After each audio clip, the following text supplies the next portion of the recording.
If you're a coach or a sports scientist, you've used it. I'm talking about the rating of perceived effort, or RPE. It's an absolute staple in our toolbox.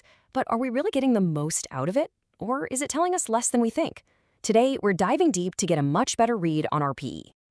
I mean, let's be real. RPE is everywhere, and for good reason. It's simple, it's fast, and it actually has a really strong link to hard physiological data, like heart rate and lactate. We use it to quantify training load, to regulate intensity in real time.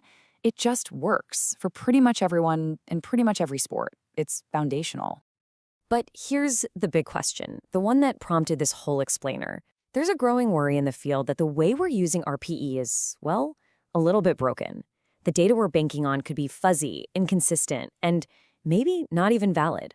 So how can we be sure that an athlete's 8 out of 10 actually means what we need it to mean? So here's our game plan. First, we'll look at why RPE is both so powerful and so problematic. Then, we're going to untangle the word effort from a bunch of other sensations. After that, we'll navigate what I'm calling the RPE measurement maze before we forge a much clearer path forward. And we'll wrap it all up with a coaching playbook you can literally start using tomorrow. All right, let's dive right in. We all love RPE, and we rely on it. But to make it better, we first have to get honest about its flaws. And it's so easy to see why it became the king of subjective measures, right? It's our window into what's happening inside an athlete. We can prescribe work with it, go run at an RPE of 7, or we can use session RPE to track training load over a whole week. Its versatility is just off the charts. But here's the rub. There is no single agreed-upon definition of RPE. There's no one way to explain it or even measure it. Different coaches, different scientists, and even different athletes on the same team can have totally different ideas of what it means. And that inconsistency is a huge threat to its validity.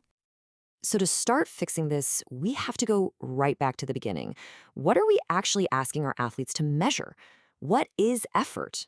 Because this is where the wires really start to get crossed. You've basically got two camps. On one side, you have the classic view from Gunnar Borg, the guy who started it all. He saw it as this big super feelings. You've got muscle strain, how out of breath you are, aches, the whole thing all mixed together. But then you have modern researchers like Samuele Marcora who argue that a true perception of effort is a clean signal from your brain, separate from other feelings like fatigue or pain. The question is, are we asking an athlete to rate one specific thing or this whole jumble of sensations? Let's make this super practical. Imagine your athlete hits a fresh 1 rep max. The effort is a 10 out of 10, right? But fatigue? It's basically 0. They haven't done enough work yet. Now, think about how they feel a couple of minutes after a brutal set of squats to failure. They aren't exerting any effort, but man, their fatigue is through the roof. And that burning feeling from high rep sets? That's discomfort. They're all different things. Lumping them into one RPE score just muddies the water. And that word heavy in the classic definitions, it trips a lot of people up. We all know as coaches that grinding out the last 3 reps of a 20-rep set can feel way more effortful than a single heavy rep. But if your athlete thinks RPE is about how heavy the weight is, they might give you a 6 for that high-rep set, when in reality the strain was a 9. That's a huge disconnect. Okay, so the definition is a mess, but the problems don't stop there. The way we actually present the scale to the athlete can create this measurement maze. This quote really hits the nail on the head. The biggest issue with this scale is the top end. If we just say 10 is maximal, what does that even mean? Maximal ever? Maximal today? Maximal for this exercise? Without defining it, everyone just makes up their own 10, and the scores become almost useless for comparing between people. And this brings us to the idea of anchors. We can use an imposed anchor where we, the coach, say, okay, team, for today, a 10 is the feeling of that 1 rep max test we did last week. Or we can let the athlete use a self-selected anchor, which is just whatever they think is the hardest thing ever. The problem is, if athlete A is using their 1RM as a 10 and athlete B is thinking about the last mile of a marathon, their RPE 8s for the exact same set of squats are completely different. We are absolutely comparing apples to oranges. So this sounds a little bleak, right? We've got a fuzzy definition and a confusing scale. But, and this is the important part, there's a really clear path forward. The science points to 2 key moves we can make to get much cleaner, much more useful data. It's this beautiful 2-pronged attack. First, we need to widen our scope. We need to realize RPE isn't a silver bullet and that we have other, more specific tools we should be using. And at the same time, we need to narrow the scope of RPE itself. using a much tighter, cleaner definition of what we're asking for. So first, let's widen that toolbox. Instead of asking about efforts after a long, hard session, why not use a rating of fatigue scale? That's probably what you actually want to know. Or to understand how mentally tough a conditioning drill was, a discomfort scale might be better.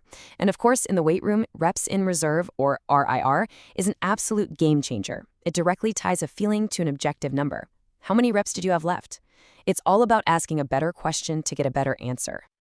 Okay, now for the second part, narrowing the scope of RPE. Recent work has proposed this beautifully simple and objective definition for effort. It's not about feelings, it's not about strain, it's simply the energy utilized to perform an action. This moves effort from being a vague feeling to a concrete, resource-based concept. And that simple tweak leads to an equally clean definition for the perception of effort, the instantaneous experience of utilizing energy to perform an action. Notice the key words there. Instantaneous experience. It's about right now. It's specific. And it's completely free from all that baggage of fatigue, discomfort, and soreness. It's a much clearer target for our athletes to aim at. All right, the theory is cool, the definitions are great, but let's get down to brass tacks. What does this actually look like in the trenches, on the field, in the weight room, tomorrow morning? Let's build our coaching playbook. Here it is, 4 simple steps you can take right away. Number 1, be specific. Before you even ask for a rating, decide what you actually want to know. Is it effort? Is it fatigue? Is it soreness? Step 2, use one script. I cannot stress this enough. Every coach and every athlete needs to use the exact same scale and the exact same instructions every single time. Consistency is king. 3, anchor the scale clearly. Define your 10 before the session begins. And 4, add the question to the scale itself. Just putting the words, how effortful is this task right now, right there on the paper or the app keeps the athlete focused on the right target. So there you have it. That's our deep dive into making RPE a sharper, more reliable tool. By moving from the state of ambiguity to one of clear action, we're not just collecting better numbers, we're setting ourselves up to make better decisions, which ultimately leads to better outcomes for our athletes. Which leaves me with one final question for you to chew on. If we can get this precise with how we measure perception, just how much more precise can we get with performance?